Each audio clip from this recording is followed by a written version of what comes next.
بہت ہی پیارا واقعہ میں آپ کی نظر کرتا ہوں. ایک جوان تھا, مسجد کے اندر ہر روز آ کر اذان دیتا, ہر روز اذان دیتا. امام صاحب سے کہتا جب بھی وقت ہوتا ٹائم, کہتا امام صاحب کیا اذان کا ٹائم ہو گیا؟ امام صاحب کہتے ہاں جی اذان کا ٹائم ہو گیا. اسی طرح وہ اس کی زندگی گزرتی چلی گئی. وہ مسجد میں آتا, اذان دیتا, یہاں تک کہ بڑھاپا آ گیا. بڑھاپے کے بعد موت کا وقت قریب آ گیا. اب نزاع کا عالم ہے, کمرے کے اندر اس کے رشتہ دار بیٹھے ہوئے ہیں اور آنکھوں کی جو پتلیاں ہیں وہ پھر چکی ہیں.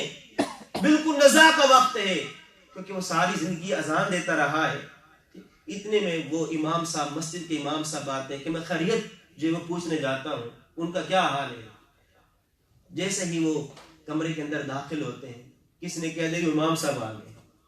جیسے ہی ان کے کانوں میں وہ آواز پڑی کہ امام صاحب آ گئے. حالت نزاع کا وقت ہے اور وہ حالت نزاع میں یہ کہتے ہیں امام صاحب کے اذان کا وقت ہو چکا ہے.